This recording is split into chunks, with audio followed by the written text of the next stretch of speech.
we've been the last couple of days, odds NFL teams have to make the playoffs, as all these teams are kind of built almost the way you're going to see them. Of course, teams are going to be adding and dropping players when camp comes along, but we'll finish out that list of teams and some more NFL news and notes. John McMullen, 97.3 ESPN.com, at JF McMullen. He joins us now on the Boardwalk Honda Hotline as we get ready for training camp in, about a month from now, right? We're at the 19th of June, so we're about a month out on Eagles training camp. Yeah, players report July 24th, first practice July 25th, so creeping up on us. Oh, unbelievable. All right, let's continue down the list. We've been having a good time with some of these, just kind of looking at odds to make the NFL playoffs. And, in this world of odds that we live in now, everybody always, wants to know where can I get good value and odds. And we're here to try to help you out with that because we've been going through all the teams and their percentage chance to make the playoffs. And we'll pick it back up today, John McMullen, with the Minnesota Vikings. And this is a team that had Super Bowl aspirations last year. They fell short against the Eagles. They went out and signed Kirk Cousins, big-time money. And they have a 41% chance, according to Vegas, plus 130, yes, minus 160, no. Minnesota, interesting division with the Bears and the Packers, a better Lions team, but still 40% chance. People think the Vikings are still going to be a factor here. Yeah, it's interesting. That is a tough division because all the teams have some talent they can look at and kind of spin in a good direction and say they can make the postseason. For Minnesota, look, it's pretty clear the one issue they had, and they nearly made the playoffs anyway, is having a bottom three offensive line. So in the entire league, they were just terrible. They couldn't block anybody. And they've added some significant pieces, starting with Garrett Bradbury, I always do that safest player pick every year. Aaron Donald in the past, players like Zach Martin, Quentin Nelson. Bradbury's my guy this year. He's going to be a Pro Bowl player in this league. So that's a significant upgrade at center, where they arguably had the worst center in football. So they signed Josh Klein, who's not great, but he's a capable starter. So that's kind of all they need is a capable offensive line. I think they have it now, and I think that's a good value team. All right. Yeah, you're right. The offensive line for them has been abysmal the last couple of years, as the Eagles can attest to. One team that it doesn't matter who's on the offensive line, who's playing defense, who's catching the ball, who's the running back. It's the New England Patriots, and Vegas likes them, believe it or not, to make the playoff, John. 84%, minus 800. 84. Minus 800, yes, plus 500, no. Aside from Brady getting hurt, you would assume they're getting back in. Well, that's low. I can tell you, 84%, as amazing as that sounds. Because of that division, even if Tom Brady gets hurt, I can make a strong argument that they're going to make the playoffs because somebody's got to win that division. And it's going to be the Patriots. And we saw it a number of years ago when they won 11 games with Matt Castle. They actually didn't win the division that year, but they were still successful. There's just not a lot of competition in the AFC East. So that's part of it. And the fact, by the way, they keep making Super Bowls. So you can look at Tom Brady's age and some of the issues they've had. I certainly don't think, and we've said this for a number of years, I don't think by any stretch they're the most talented team in this league, but coach is pretty good. Quarterback's pretty good. Been a formula for quite a while for those guys, huh? two decades. It's pretty amazing. It really is. And this era too, which I always say the free agency era, there's such tremendous turnover every year. And if you think about how many different ways they've won in that 2 decades, they've completely morphed identities a number of times. So it's not like they have to win a certain way. And you saw it last year in the playoffs and late in the season. When everybody else is going one way and spreading the field and trying to pass the football, what do? They line up with a fullback, and they run it down your throat because you have so many defensive backs on the field. The coach, we've talked about it a lot. It's obvious he's number one, but you and I have had that discussion. I think the biggest chasm in sports between number one and number two in any rating system is NFL head coaches. That's the difference between Bill Belichick and whoever you have at whomever you have at number two. All right. Well, number two in the league might be this next team. It's the New Orleans Saints. They have a 71% chance to get in. Minus 300 yes, plus 240 no. And, this is a Saints team, much like the Patriots. They've got the old veteran quarterback and coach combination, maybe not on the same level as Brady and Belichick, but maybe the NFC's version. Not the sustained success, but when you have Drew Brees and Sean Payton, you feel pretty good entering the year, and they got a 71% chance to get in. Yeah, and it's not only those two guys, because as you mentioned, they had that little hiccup where it was three straight years of 7-9. So they haven't done it to the consistency of the Patriots. So you need to look at other positions and other talent, and they do have that, and that's been the difference since they've gotten back sort of as one of the top 5 teams in this league again. And when you talk about Michael Thomas at receiver and Alvin Kamara out of the backfield, he's such a tough matchup. I argued he might be the single most difficult matchup in the NFL from a defensive perspective. And then on the defensive side of the ball, that was the other issue when they went through that 7-9 extended hiccup, was they were putting out historically bad defenses, and they've turned that around. And it starts up front, and they got a pretty good defensive line. So it's a much more difficult division than the AFC East.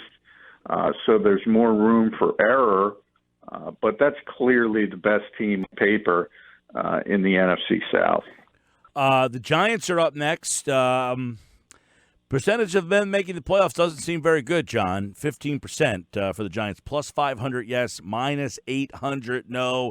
And this is a team, they traded away OBJ. They're going to go back with Eli Manning. They've got a very good running back. You mentioned the Vikings offensive line. The Giants line has been a big problem for them. So it doesn't seem that Vegas is really ready for the Giants to be that sleeper team, even with a 2-time Super Bowl champion quarterback. And that's the reason, because that 2-time Super Bowl quarterback can't play any longer, and he hasn't been able to play, at least at a significant level, for a starting quarterback in this league for a number of years now. So the positive for the New York Giants, now they're not going to make the playoffs, but the positive part is they finally moved on. They're heading in the right direction. Whether you like Daniel Jones or not, they finally pulled the trigger, and that was sort of that needed gulp of medicine. That organization had to make that decision. They finally did, and now it's just the first step of hopefully many to get them back to being what the New York Giants once was. All right, New York doesn't seem to be good. What about the other New York team, the Jets? Now, a lot of people like the Jets this year, but Vegas says, just a 25% chance they get in. Plus 275, yes. Minus 350, no. The Jets, Sam Darnold, and obviously getting Le'Veon Bell out there and Joe Douglas, and they got a different. It feels like there's a different pulse from them. Yeah, and I think finally the Jets have solved their issues in the front office. I think Joe Douglas will do a lot of good for that organization, but obviously it's going to take a little bit of while. They have more talent, I think, than people realize. Sam Darnold, I think, is a very good young quarterback. Defensively, if you look straight up the middle of their defense, if this was a baseball team, they'd be really, really set up, because they have everything in the middle of the football field. If you talk about Leonard Williams and Quinnen Williams and C.J. Mosley, and one of the best safeties in the game with Jamal Adams, they have everything straight up the middle. So they are going in a good direction. And I think it's legitimate to say that should be the second best team in the AFC East, And as we've said, a theme throughout these conversations, if you're the second best team in a division, you're going to have a chance to be in that wild card conversation. I think the Jets could be a surprise team. Yeah, just 25% seems like some pretty good odds there if you want to put a couple of bucks down on them. Let's look at Philly. What would you say percentage-wise would be their number? Well, it should be well over 50. I would say near 60% for the Eagles. Dallas is also a very good team in the NFC East, but I think there's a very good chance that this is a division that has two playoff teams. So I would expect the Eagles to be relatively high. They are at 63%, minus 200 yes, plus 160 no. So the odds are saying Philly's a playoff team, 63%. Many people have said it, John, deepest team, best roster they've had. Yeah, I mean, sometimes you don't want to get too overexcited, but it seems that a lot of people think that this team would be very disappointing to not get into the playoffs for the third straight year. Yeah, I mean, that would be tremendously disappointing. This team expects to be a playoff team. They expect to be a significant Super Bowl contender, to be honest, more than just sort of a last wild card team backing into the playoffs. I think even that would be a disappointment. It is a tremendously deep team, but we saw last year injuries can derail, especially if they happen at the right positions. Last year it was the secondary, which really set them back to have so many injuries in one area of the team. And this year, if you look at depth and say, well, what are the ways this season could derail? Backup quarterback. No more Nick Foles. Carson Wentz has got to stay healthy. If he does, it's a playoff team. All right, let's go to Pittsburgh, where they always feel like they're a playoff team, and the odds say they should be a playoff team. About 47% for Pittsburgh on the money, plus 100 yes, minus 130 no. They lost Bell. Obviously, Antonio Brown is gone as well. So Pittsburgh, almost 50% chance so that they get in. Yeah, I mean, I think people forget. Remember, Le'Veon Bell wasn't there last year. James Conner did just fine. Juju Smith-Schuster looks like he's ready to take over as a wide receiver one, certainly effective. So it's not like they don't have talent, and they obviously have a future Hall of Fame quarterback, and Ben Roethlisberger still playing at a high level. So the Steelers have been doing it for a long time. You mentioned the Patriots and sort of compare the Saints. Steelers might be a better comparison as far as consistency. So people get obsessed with big names. You mentioned the Giants with OBJ. People think they're really bad because they traded away one player and certainly skill position players. So I do think people look at Bell and Brown leaving and saying, well, how do you replace that? Well, Bell, they already did.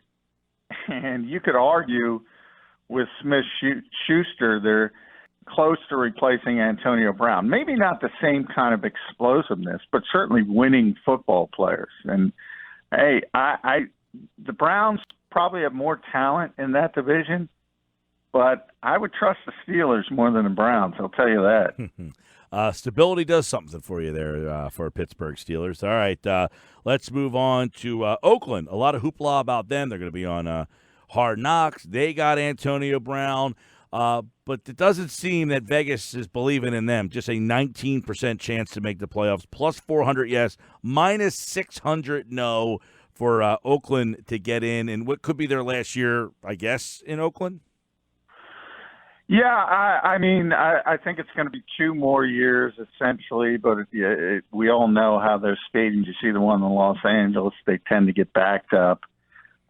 So we'll see how that shakes out. But it is finally, I think John Gruden took a lot of hits for some of the things he did originally, starting with Khalil Mack, obviously, and trading him, and Amari Cooper, who was so successful with Dallas. But all of a sudden you look at some of the talent they were able to bring in because of the assets they traded. Well, now you have Clelin Ferrell. Now, if you believe in him, and Mike Mayock obviously does, you get a top 5 pick on a rookie deal instead of paying a pass rusher well over $20 million. So right. all of a sudden, it doesn't look quite as bad. And when you say Amari Cooper, well, who's there now? Antonio Brown. Now, if you're just going to compare them receivers, nothing against Amari Cooper, but he's not Antonio Brown. So they are going in the right direction. I don't know if they're there yet, and I think it starts with Derek Carr, and I don't think for a second that John Gruden believes in him. And I think Derek Carr knows that because of all the noise about potentially moving on and looking at other quarterback options. And secondly, oh, by the way, that's just John's nature. He falls in love with quarterbacks and falls out of love quicker than anybody. And he's always been that way. Yeah. All right, their Bay Area neighbors, San Francisco, they were the hot team last year. Like right now, if we were doing this segment last year, I'm sure 49ers, you could have got some great value, and everybody thought that was the new playoff team. Not so this year, although better, 31%, plus 300, plus 200, yes, minus 260, no, San Francisco. Well, I think if you went back to our discussions last year, that's one of the things I thought people jumped on that Jimmy Garoppolo bandwagon way too quick. I mean, it was essentially, I think, 7 starts, and people were crowning him as the next superstar quarterback in this league. And there was always going to be hiccups, and there were hiccups before the injury. And I think there's going to continue to be hiccups. But a lot of it depends on how he develops at the position.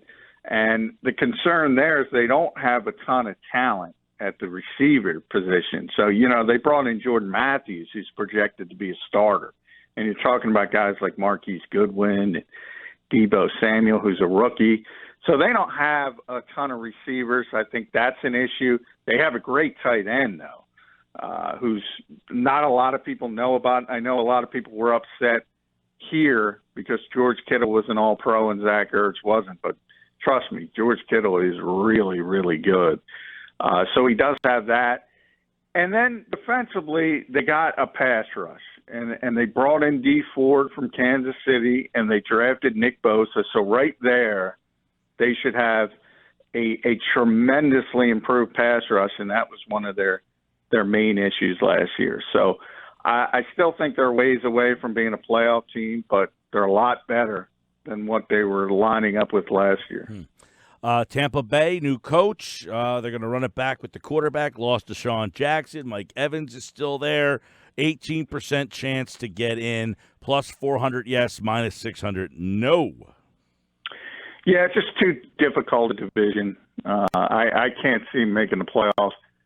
Look, they have a great coach in Bruce Arians, so I think they will settle down and start making incremental improvements.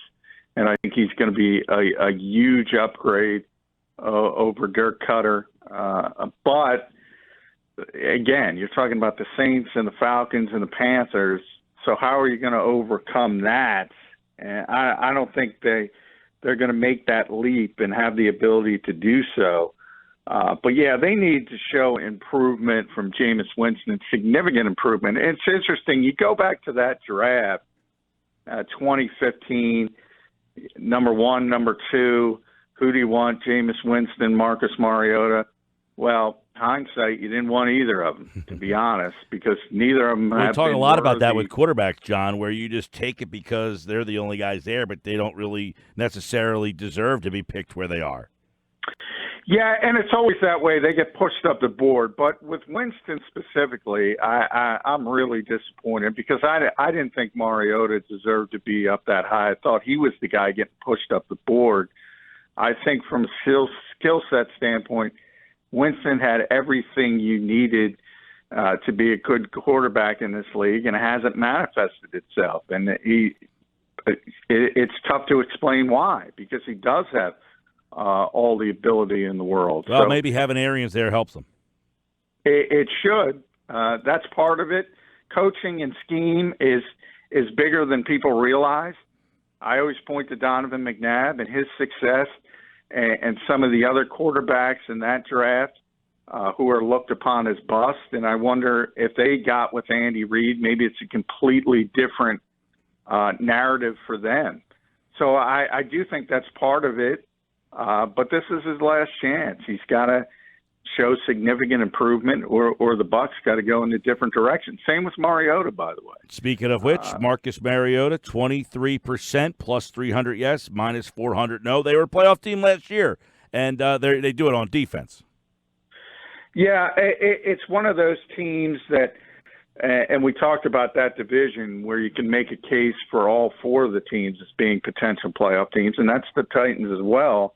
But they haven't been able to sort of get above that 9-7, 10-6 hump. That seems to be their ceiling, and it's their ceiling because of Marcus Mariota. He's just not consistent enough. So they do have a lot of pieces in place.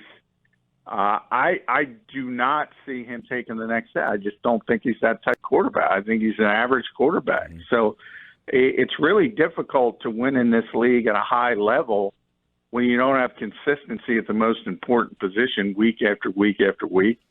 And I don't think that's ever coming. So I think from the Titans standpoint, I said this is his last chance to prove he can be more than just an average quarterback. I think they got to start looking in a different direction, and that different direction isn't Ryan Tannehill, who's now the backup, either. It's difficult.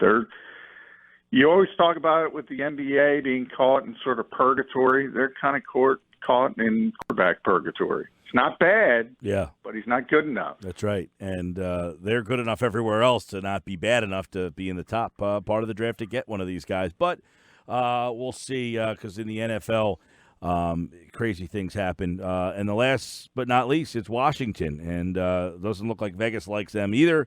15% chance, plus 500 yes, minus 800 no. So if you want to bet on Washington to be a playoff team, great value there. But tough division with Philly and Dallas, and the conference is pretty deep. Yeah, and you don't even know who the quarterback's going to be. They're going to let Dwayne Haskins compete, and I think he'll be on the field at some point. It could be Colt McCoy. It could be Case Keenum. Who knows who's going to be the quarterback? And when you're going into training camp and there's three potential possibilities at that position, it's a pretty good indication it's not going to be a great season for you.